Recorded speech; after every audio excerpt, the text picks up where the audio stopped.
Hello, movie lovers! Bob for Bob's Movie Review here, and today I want to finally review for you guys Avengers Infinity War.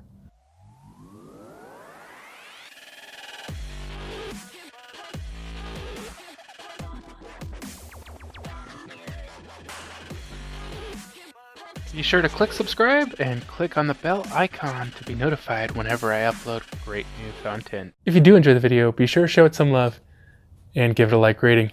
So I finally got a chance to go see Infinity War. I was going to go see it on release date. I just got too busy and didn't get to make it over there, but I did finally get to go see it.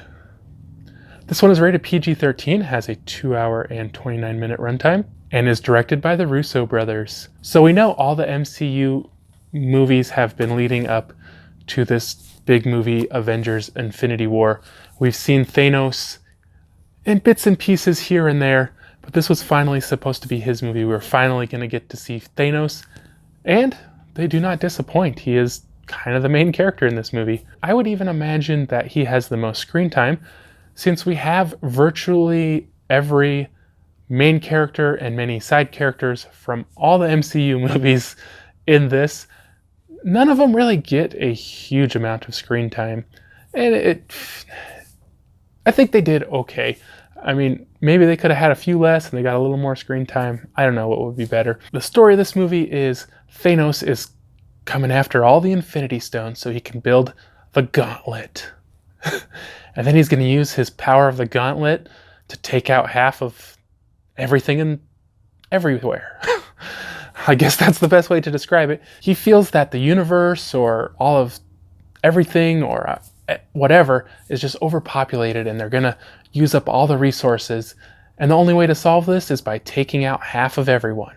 And once he gets the gauntlet built, he'll be able to do it with a snap of his finger. We know already where some of the Infinity Stones are.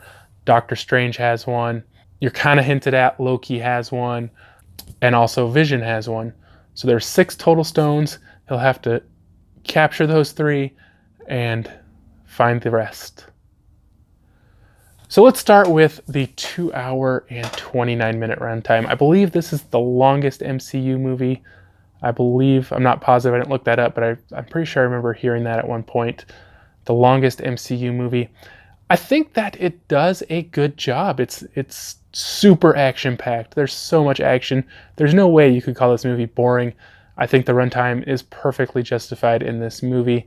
However, it is a bit long still. You know, I was getting uncomfortable in the theater seats.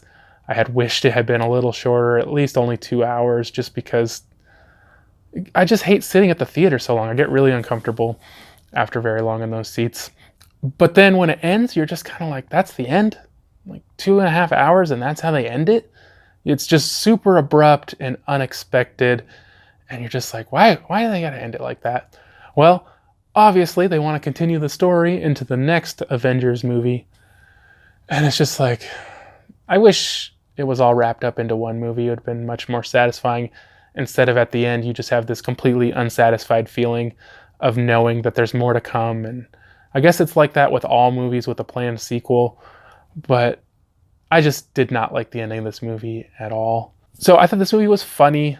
They had a lot of good lines.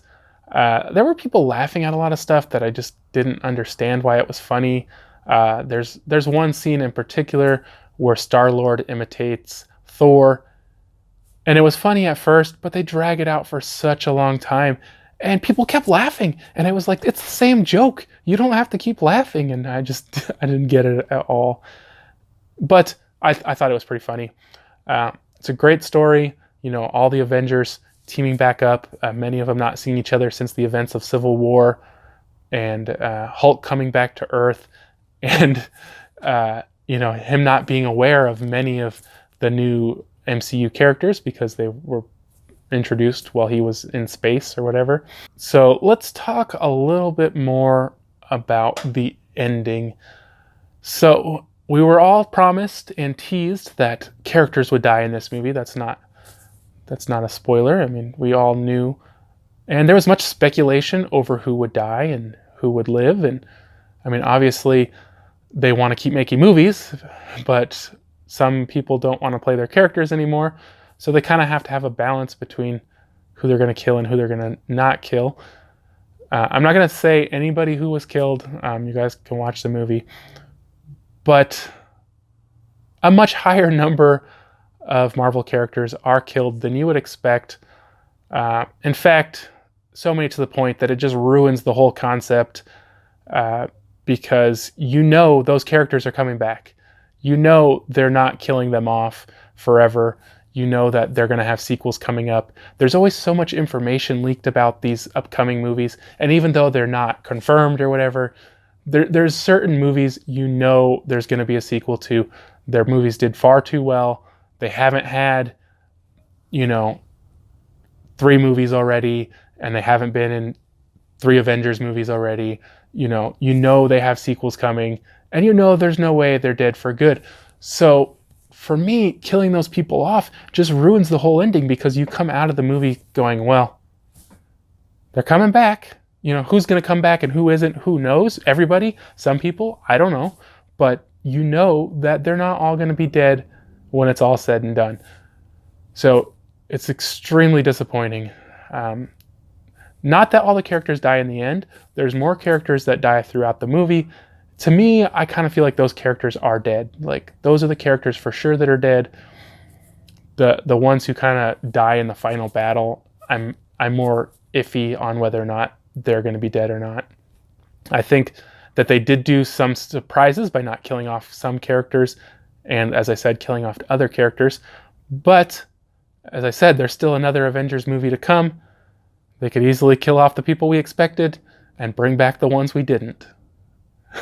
So, as I said, guys, I do feel this is the best Marvel movie, the best Avengers movie. My favorite was the first Avengers. That was such a fun movie. This one just kicks it all up a bunch of notches and is super enjoyable. I'm going to give this one a 9.5 out of 10. If they had just not killed off so many characters we expect to come back, then I would have really enjoyed it more.